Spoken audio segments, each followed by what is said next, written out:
এই সংসারে প্রত্যেকটা মানুষের জন্ম একটা নির্দিষ্ট উদ্দেশ্য নিয়েই হয়ে থাকে, যেটা পূরণ করার জন্য তাকে নিজের জীবনকালে ব্রহ্মচর্য, গার্হস্থ, বানপ্রস্থ আর সন্ন্যাস আশ্রমের পালন অনিবার্য।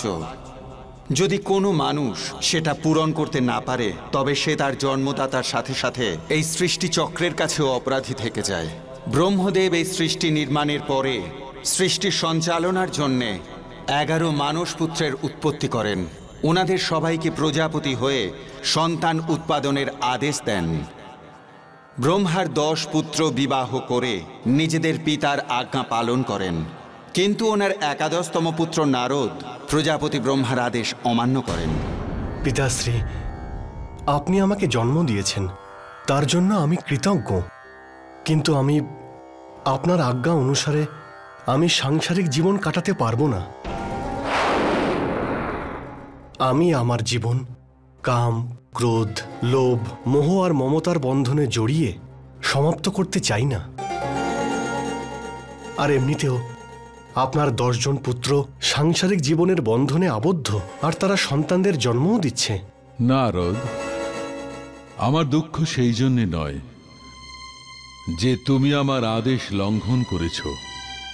দুঃখ তো আমার এই জন্যে যে মাতা আদি শক্তি আমাকে সৃষ্টির উৎপত্তির যে কার্যভার অর্পণ করেছিলেন, তোমার এই আদেশ লঙ্ঘন করার জন্যে তাতে বিঘ্ন সৃষ্টি হবে।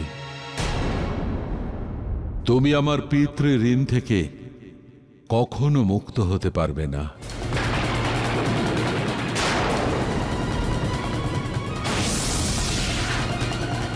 পিতাশ্রী, যদি আপনি আমাকে পিতৃঋণ থেকে মুক্ত করতে না চান, তাহলে নাও করতে পারেন, এটা আপনার সিদ্ধান্ত। কিন্তু আমি আপনার মতো সাংসারিক জীবনে আবদ্ধ হতে চাই না।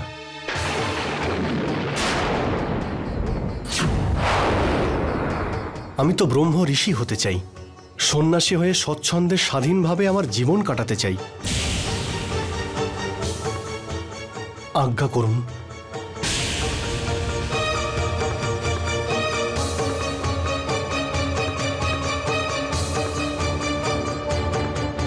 দাঁড়ান নারদ।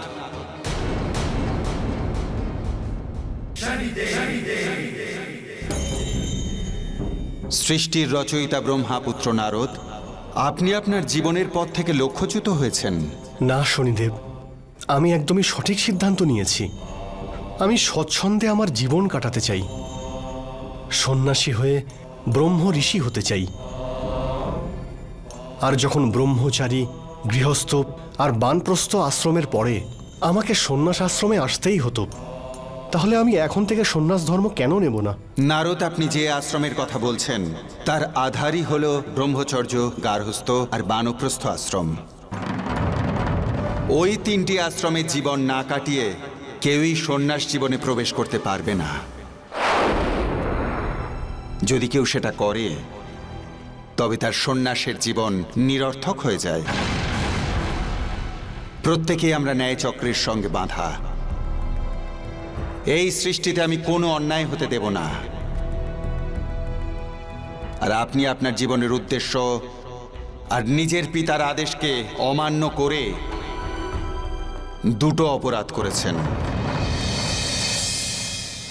যার জন্য আপনি কঠোর দণ্ড পাবেন।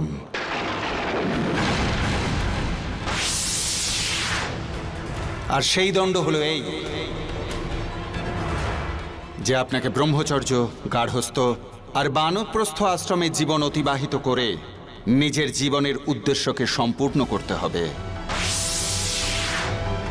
আর তার জন্যে আপনাকে যতবারই জন্মগ্রহণ করতে হোক না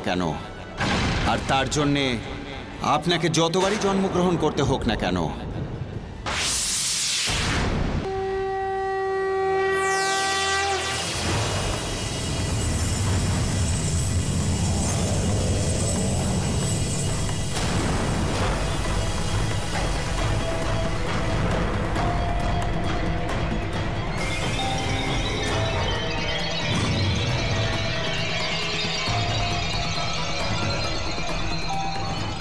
নারদ, আপনার আত্মা পৃথিবীতে একের পর এক জন্ম ততদিন নিয়ে যাবেন যতদিন সৃষ্টিতে আপনার জন্য নির্দিষ্ট কর্তব্য আপনি সম্পূর্ণ পালন না করছেন।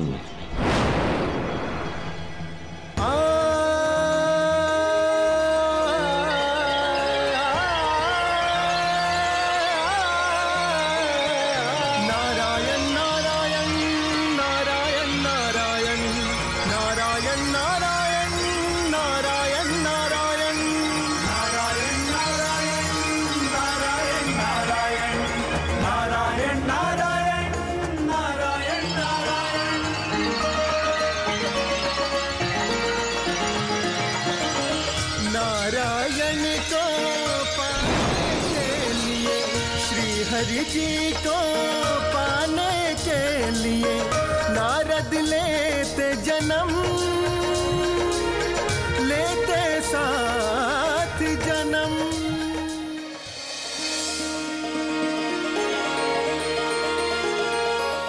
फिर सर्वप्रथम एक राजा के घर लेते जन्म है नारद, लेते जन्म है नारद। बालकाल का वैभव भोगे बचपन का ज्ञान ले नारद, बचपन का ज्ञान ले नारद।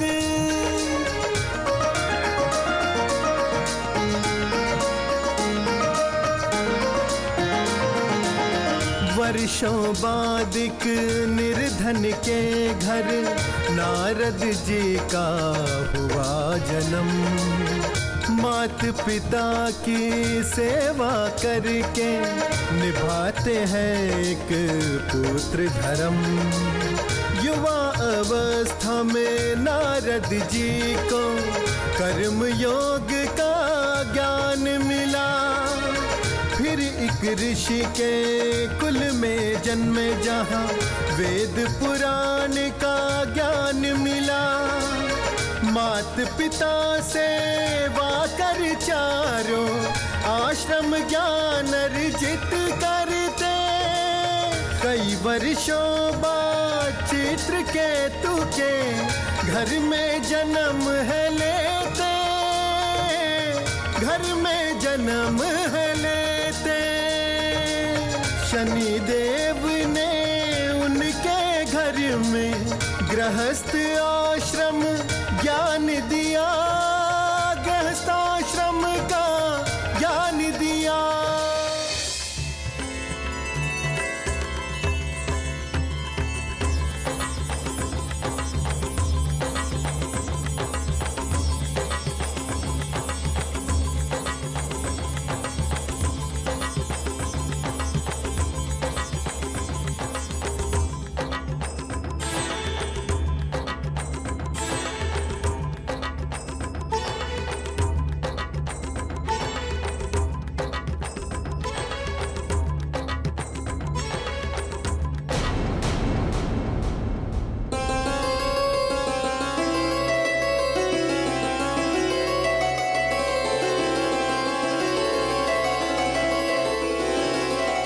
পুত্র,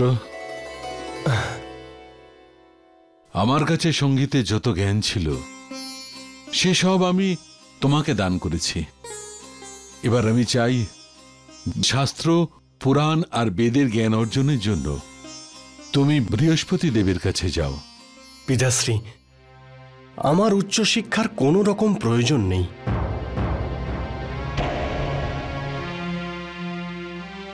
আজকে আমি সর্বশ্রেষ্ঠ সেতার বাদক, আর এর থেকে বেশি জ্ঞানের আমার কোনো প্রয়োজন নেই।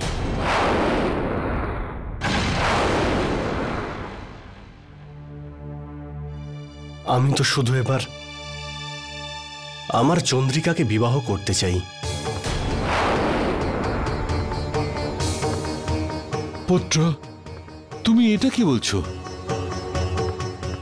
এখনো তোমার গার্হস্থ্য জীবন শুরু করার সময় আসেনি। এখন ব্রহ্মচর্য আশ্রমে আছো, সময় এখনো বাকি আছে। সেসব আমি জানি না পিতাশ্রী। আমি তো শুধুমাত্র এটুকুই জানি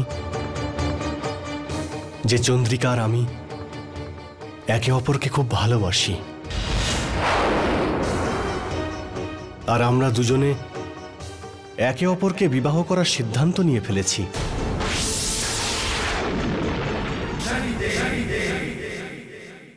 পিতাশ্রী, আপনি আমাদের আশীর্বাদ দিয়ে আমাদের এই বিবাহকে সম্পন্ন করুন, না হলে আমি নিজেই বিবাহ করে নেব।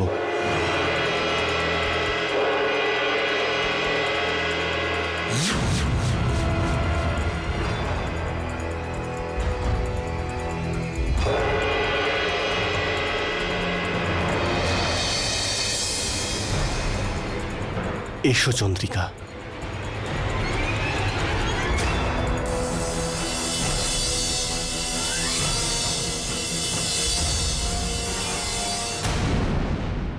নারদ, আজ আপনি সেই পথে এগিয়ে চলেছেন যে পথ আপনি ত্যাগ করেছিলেন, যে গার্হস্থ্য ধর্ম আপনি পালন করবেন না বলে ব্রহ্মাকে জানিয়ে দিয়েছিলেন। আজ সেই গার্হস্থ্য ধর্মকে ভোগ করার জন্যে এত উৎসুক হয়েছেন। কিন্তু না দেবী, আমি বেঁচে থাকতে ওর কোনো মতামত চলবে না। ওকে বৃহস্পতি দেবের কাছে। চিত্রকেতু,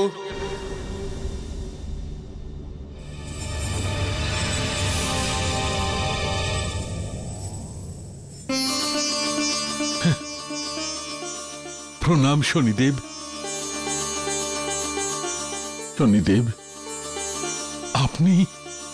আপনার চিন্তা আর দ্বিধা দূর করার জন্যই আমি এখানে এসেছি। আপনার পুত্র যে বিবাহ করার নির্ণয় নিয়েছেন তার সাথে আমার ন্যায়চক্র জড়িয়ে। আপনি আপনার পুত্রের বিবাহ হতে দিন, তাতেই ওর কল্যাণ হবে।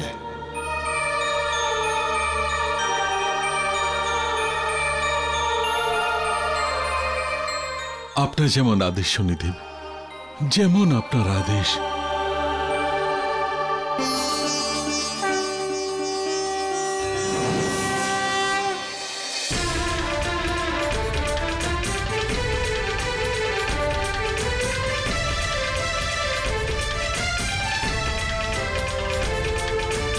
ऐसे गृहस्थी में नारद फंसते, भूल गए सारा संसार।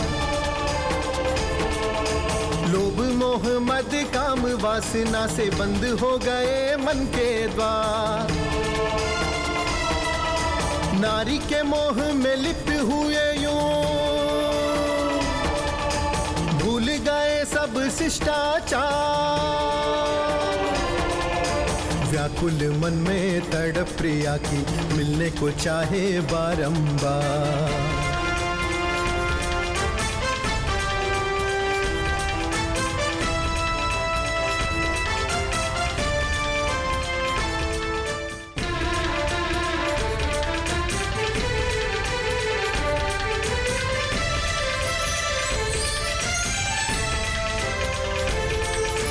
वीणा के स्वर मीठे न लगते, नारी की मुस्कान मोह रही है। नारद ऐसे प्रेम में खोए, इच्छाओं पे अब रोक नहीं है। शनि भगवान है देख रहे सब, बावले दिखते हैं नारद जी। कितना सुंदर गृहस्थ जीवन आनंद ले रहे नारद जी। ग्रस्त চন্দ্রিকা, চন্দ্রিকা, চন্দ্রিকা, চন্দ্রিকা। এটা কি করছেন আপনি স্বামী? কি হয়েছে চন্দ্রিকা? আমি তো শুধু ওটাই করছি যেটা একজন প্রেমিকের করা উচিত। শুধু ভালোবাসা দিয়েই জীবনযাপন করা যায় না স্বামী। গৃহস্থ জীবনের আরো অনেক কর্তব্য থাকে, কিন্তু আপনি তার মধ্যে কোনোটাই পূরণ করছেন না। দেবতাদের তরফ থেকে অনেক সঙ্গীত সভার নিমন্ত্রণ আসে, কিন্তু আপনি তার মধ্যে কোনোটাতেই যান না। বাবা যে অর্থ নিয়ে আসেন তা দিয়েই আমরা আমাদের জীবনযাপন করি। যদি আপনি এভাবেই বসে থাকেন তাহলে সেদিন আর দূরে নেই স্বামী, যখন আপনার এই জীবনটাকেই নিজের কাছে বোঝা বলে মনে হবে। আর বাবার এই পরিশ্রমের অর্থে এভাবে জীবনযাপন করা আপনাকে মোটেও শোভা পায় না। দেবী, শুধু এই ব্যাপার? অর্থের জন্য তুমি এত চিন্তিত? স্বামী, আমি অর্থ নিয়ে চিন্তা করছি না। গৃহস্থ জীবনের দায়িত্ব নেওয়া থেকে যেভাবে আপনি দূরে সরে যাচ্ছেন, আমি সে বিষয়ে চিন্তিত। আগামী দিনে যদি আমাদের সন্তান হয় তাহলে তার কি হবে? তুমি ভুলে যেও না চন্দ্রিকা যে তুমি একজন সর্বশ্রেষ্ঠ সেতার বাদকের স্ত্রী। আরে আমি প্রচুর অর্থ উপার্জন করব। আর মাত্র 2 দিন পরে গন্ধর্ব উৎসব হতে চলেছে। আর এই উৎসবে যে জয়ী হয় তাকে প্রচুর পরিমাণে সোনা দেওয়া হয়।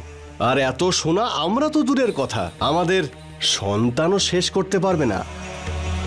আর সেতার বাজানোতে আমাকে কেউ হারাতে পারবে না। আমি হলাম সর্বশ্রেষ্ঠ সেতার বাদক।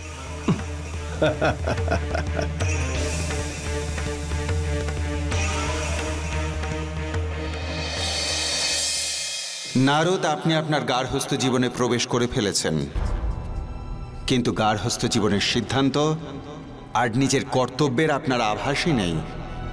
যদি কোনো প্রাণী গার্হস্থ্য জীবনকে সঠিকভাবে আর মন দিয়ে পালন করে তবে মোক্ষ নিশ্চিত। নারদ নিজের পূর্বজন্মে গার্হস্থ্য জীবন পালন না করেই ব্রহ্ম ঋষি হতে চেয়েছিলেন, যেটা কিছুতেই সম্ভব নয়। সেই জন্যেই আমি আপনাকে এই পরিস্থিতিতে রেখেছি। কিন্তু আপনার অহংকার আপনাকে আপনার রাস্তা থেকে বিচ্যুত করছে। এবার আপনাকে ওই অহংকার থেকে মুক্তি দিতেই হবে।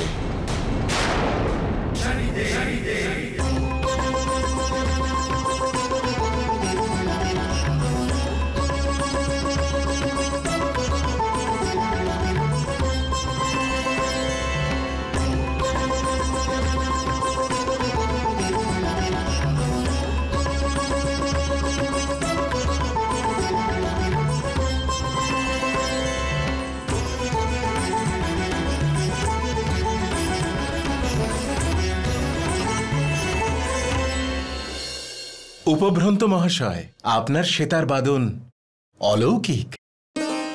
তাই আপনাকে গন্ধর্ব সমাজের সর্বশ্রেষ্ঠ সঙ্গীত সম্রাট। দাঁড়ান।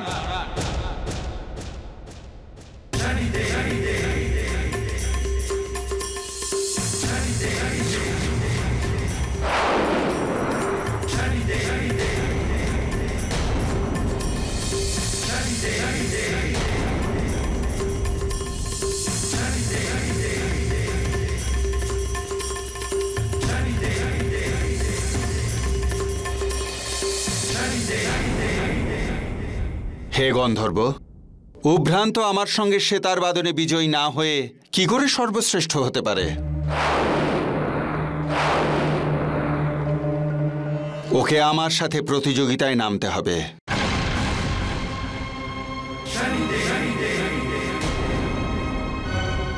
আগন্তুক, আমার সঙ্গে সেতার বাজনায় আজ পর্যন্ত কেউ জেতেনি, কিন্তু তুমি আমার সঙ্গে প্রতিযোগিতা করার বাহানায় সর্বশ্রেষ্ঠ সেতার বাদকের সঙ্গে সেতার বাজানোর সৌভাগ্য অবশ্যই পাবে।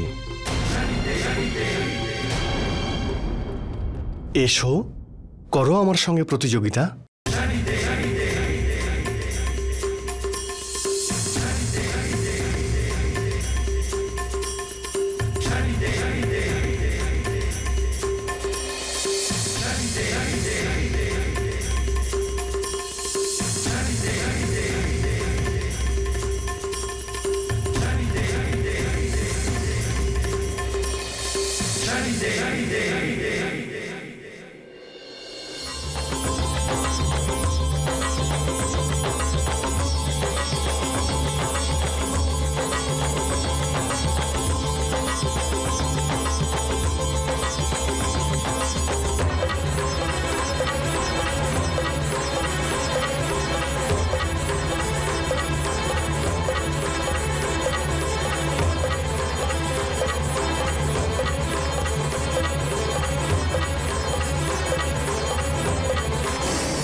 উভ্রান্ত, আপনি তো নিজেকে সর্বশ্রেষ্ঠ সেতার বাদক বলছিলেন, কিন্তু আমার মনে হয় সেটা আপনার জ্ঞান নয়, আপনার অহংকার বলছিল। কেননা জ্ঞান কোনোদিন হারতে পারে না, বরং অহংকার সর্বদা হেরে যায়।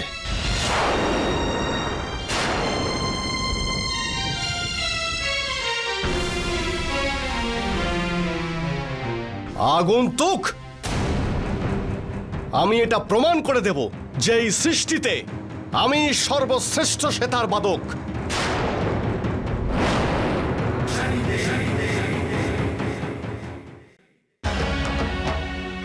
স্বামী, স্বামী দাঁড়ান আপনি। স্বামী, আপনি আমাদের সবাইকে ছেড়ে কোথায় যাচ্ছেন? আমি এই সৃষ্টিতে সমস্ত বিদ্যায় নিপুণ মহান গুরু ভরত মুনির কাছে যাচ্ছি। তার কাছে সেতার বাজানোর শিক্ষা নিয়ে আমি এটা প্রমাণ করে দেব যে আমার থেকে শ্রেষ্ঠ সেতার বাদক অন্য আর কেউ হতে পারে না। স্বামী, এই সময়টা অহংকার নিয়ে লড়াই করার নয়, বরং জীবনে বাঁচার সময় এটা। আর এই সময় আমার আপনার ভালোবাসার এবং আপনার পাশে থাকার অত্যন্ত প্রয়োজন। আমি গর্ভবতী। স্বামী, আমি আপনার সন্তানের মা হতে চলেছি।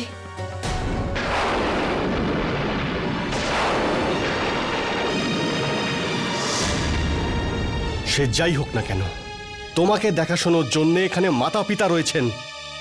আমি আমার অপমানের প্রতিশোধ নেওয়ার পরেই এখানে ফিরব।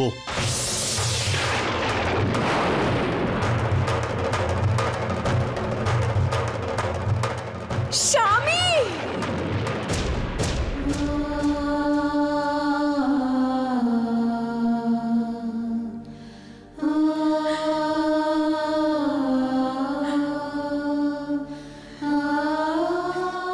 গার্হস্থ্য জীবনে নিজের সুখের অধিক পরিবারের সকলের সুখ আর তাদের প্রয়োজনটাই প্রধান থাকা উচিত।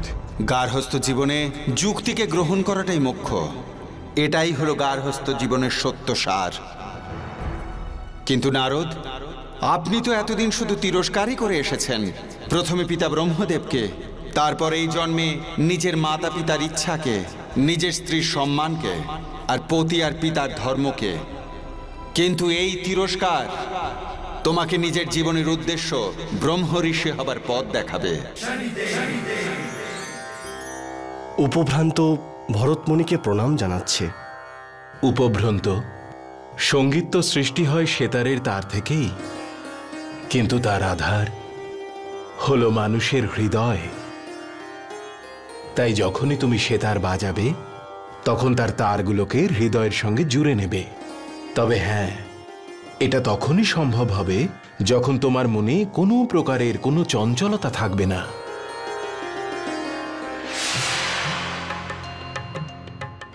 প্রণাম শনিদেব। প্রণাম স্বর্গ অপ্সরা মোহিনী রম্ভা। শনিদেব, রম্ভা আপনার ন্যায়চক্রের সহযোগী হয়ে নিজেকে সৌভাগ্যবতী মনে করছে। আদেশ করুন শনিদেব। রম্ভা, আজ একটা বিশেষ প্রয়োজনে তোমাকে সকল নাট্যকলার হেতু গুরু ভরত মুনির আশ্রমে যেতে হবে।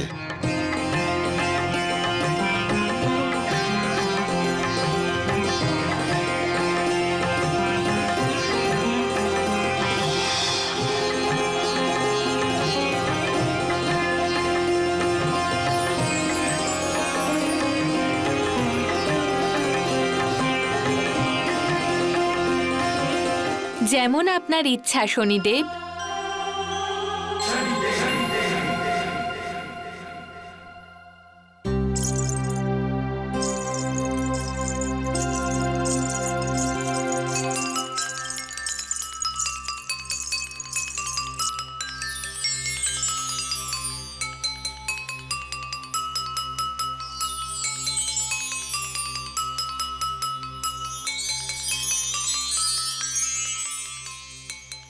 প্রণাম গুরুদেব।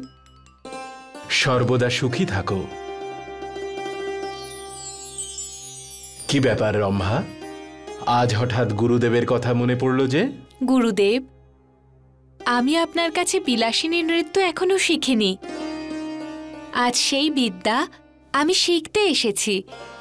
অতি উত্তম। ও আমার শিষ্য উপভ্রন্ত।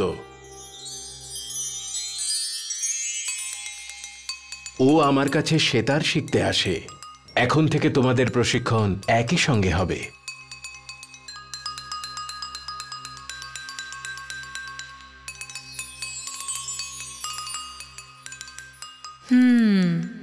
তাহলে ইনি সেই ব্যক্তি যে কারণে শনিদেব আমায় এখানে পাঠিয়েছেন।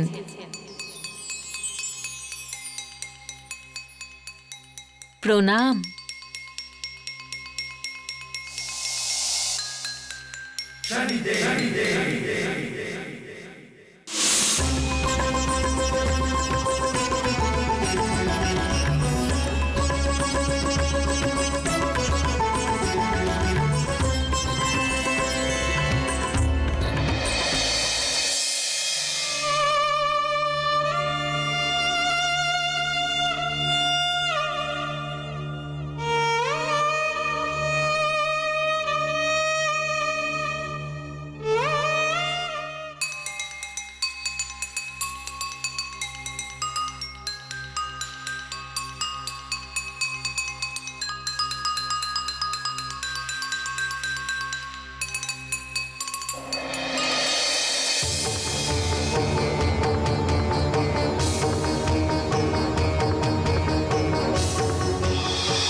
রম্ভা, তোমার এই বিলাস নৃত্যের শিক্ষা পূর্ণ হয়েছে।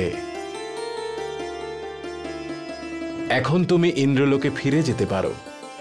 আমার আশীর্বাদ তোমার সঙ্গে থাকবে।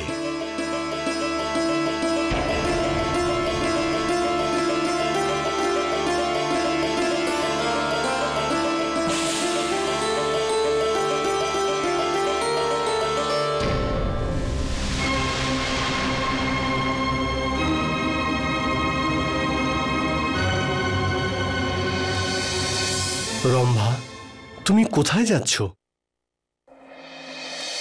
যে কাজের জন্য এখানে এসেছিলাম সেটা সম্পূর্ণ হয়েছে, তাই আমি ইন্দ্রলোকে ফিরে যাচ্ছি। আর আমাদের ভালোবাসা, সেটার কি হবে? না রম্ভা, তুমি এইভাবে চলে যেও না। আমি তোমায় খুব ভালোবাসি।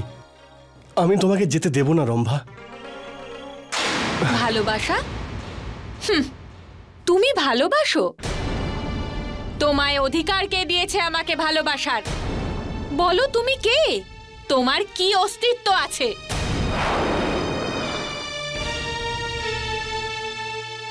আমি তো রম্ভা, ইন্দ্রলোকের অপ্সরা।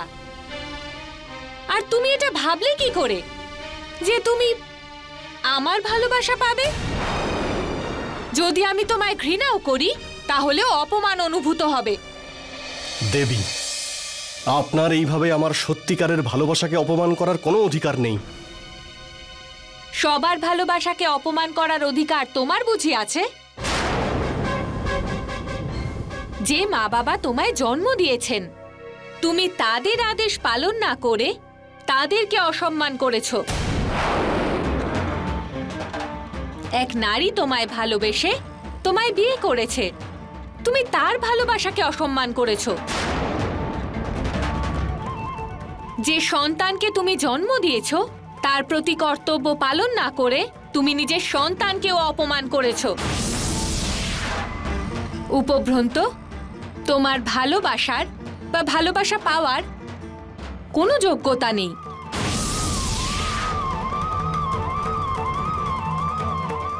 সত্যি হলো এটা, তুমি কাউকে ভালোবাসতে পারো না। তুমি শুধুমাত্র নিজেকে ভালোবাসো। আর এরকম জীবনের কোনো মূল্য নেই। আর এরকম জীবনের কোনো মূল্য নেই। আর এরকম জীবনের কোনো মূল্য নেই।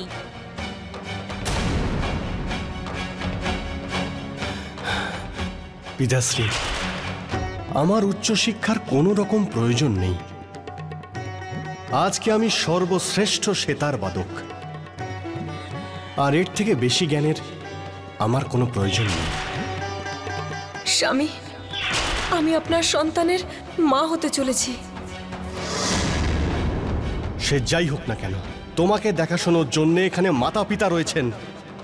আমি আমার অপমানের প্রতিশোধ নেওয়ার পরেই এখানে ফিরব। সত্যি হলো এটা, তুমি কাউকে ভালোবাসতে পারো না।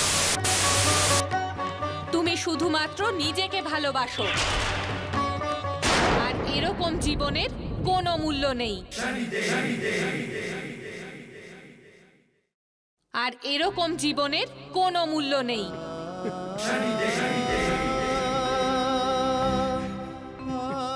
আমি পাপী। আমি সর্বদাই নিজের কর্তব্য থেকে পালিয়ে বেরিয়েছি। নিজের জন্মদাতাকে আমি অপমান করেছি। নিজের স্ত্রীর ভালোবাসাকেও আমি অপমান করেছি। নিজের সন্তানকে জন্ম নেওয়ার আগেই ত্যাগ করেছি আমি। আমার মতো অপরাধীর বেঁচে থাকার কোনো অধিকার নেই। আমি এই পাপী জীবনকে শেষ করে ফেলব। নারদ, জীবনে তিরস্কার প্রাণীকে তার নিজের অন্তরাত্মার সাথে সাক্ষাৎ করিয়ে দেয়, ঠিক যেমনটি আজ আপনার ক্ষেত্রে ঘটেছে। আপনার অনুশোচনা ভরা চোখের জল আপনার মনে সব ময়লা ধুয়ে দিয়েছে। এখন আপনি ব্রহ্ম ঋষি হওয়ার পথে এগিয়ে চলেছেন।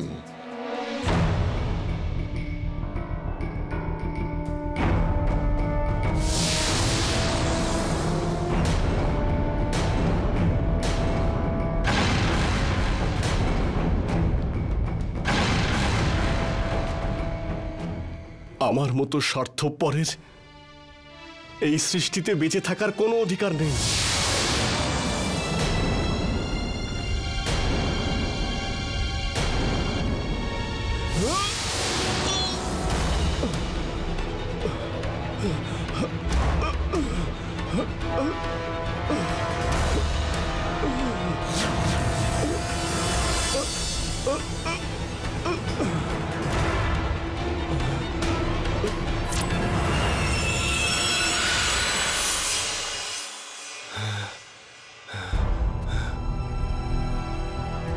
শনিদেব, আমার মতো পাপীর বেঁচে থাকার কোনো অধিকার নেই।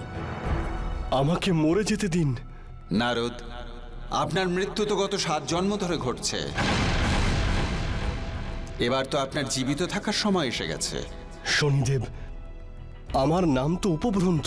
নারদ, আপনি নিজের বর্তমান জীবনটা দেখতে পাচ্ছেন, কিন্তু আপনার গত 7 জন্মে প্রতিটি মুহূর্ত আপনার সাথে ছিলাম। আপনার নাম নারদ, এ আপনার প্রথম জন্মের নাম। আপনি ব্রহ্মার মানস পুত্র। আপনার মনের সমস্ত ভ্রম দূর হয়েছে, কারণ আমি আপনাকে যা জানাতে চেয়েছিলাম আপনি তা স্বীকার করে নিয়েছেন।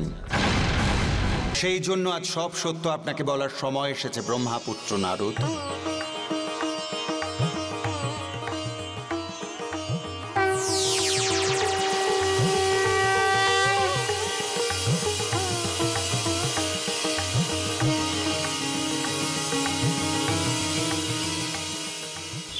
পিতাশ্রী, যদি আপনি আমাকে পিতৃঋণ থেকে মুক্ত করতে না চান তাহলে নাও করতে পারেন, এটা আপনার সিদ্ধান্ত। কিন্তু আমি আপনার মতো সাংসারিক বন্ধনে আবদ্ধ হতে চাই না। আমি তো ব্রহ্ম ঋষি হতে চাই। সন্ন্যাসী হয়ে স্বচ্ছন্দে স্বাধীনভাবে বাঁচতে চাই আমি। শনিদেব, আপনি আমাকে একদম উচিত শিক্ষা দিয়েছেন। আমার মতো অবুঝকে, যে শুধু নিজের স্বার্থের জন্য ব্রহ্ম ঋষি হওয়ার লোভে নিজের পিতার কথা মানতে অস্বীকার করেছিল, নিজের জীবনের উদ্দেশ্যকে অস্বীকার করেছিল, তার এইরকম শাস্তি পাওয়ার খুবই প্রয়োজন ছিল। শনিদেব, এই 7 জন্ম কাটিয়ে আমি এটা বুঝতে পেরে গেছি যে সত্যিকারের সন্ন্যাসী ব্রহ্মচার্য, গৃহস্থ আর বানপ্রস্থ জীবনযাপন করার পরেই প্রাপ্ত হয়, আর তা না হলে সন্ন্যাস জীবন অর্থহীন। নারদ, এখন আপনি আপনার জীবনের সমস্ত সত্য জেনে গেছেন। বলুন, আপনি কোন পথে যেতে চান? শনিদেব, এখন আমি আমার জীবনের উদ্দেশ্য আর নিজের কর্তব্য পালন করতে চাই। আমার স্ত্রী, মাতা পিতা আর সন্তান আমার জন্য অপেক্ষায় রয়েছেন, তাই আমি গৃহস্থ জীবন সম্পূর্ণ করার পরেই বানপ্রস্থ আশ্রমেও জীবন কাটাতে চাই। তারপরেই আমি সন্ন্যাস ধর্মের পথে এগোতে পারবো। নারদ, এবার আপনি নিজের জীবনকে ভোগ করে বানপ্রস্থের পরে নিজের বাস্তবিক শরীরে ফিরে আসবেন। আপনার কল্যাণ হোক।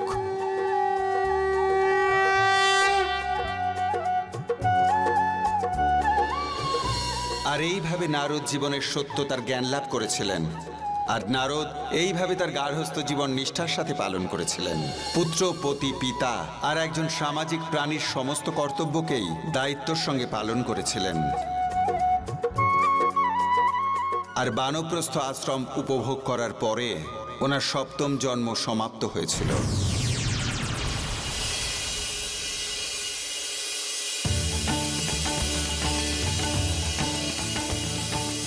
আর উনি ওনার প্রথম শরীরে আবার ফিরে এসেছিলেন।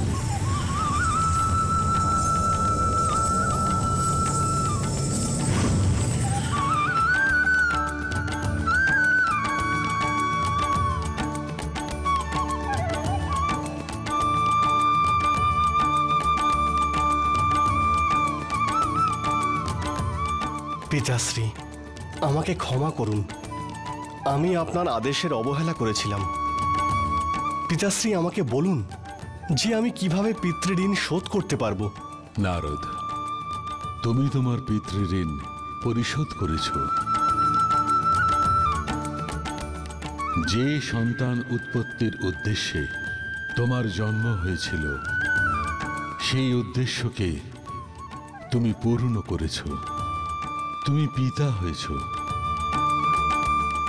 এখন তুমি সৃষ্টির সমস্ত কিছু তুমি জেনে গেছো। এখন আমি তোমাকে সন্ন্যাস গ্রহণ করার জন্য অনুমতি প্রদান করছি। নারদ, তুমি শ্রীহরি নারায়ণের শরণাপন্ন হও। কেবল নারায়ণ নারায়ণ জপ করো, তোমার মোক্ষ প্রাপ্তি হবে।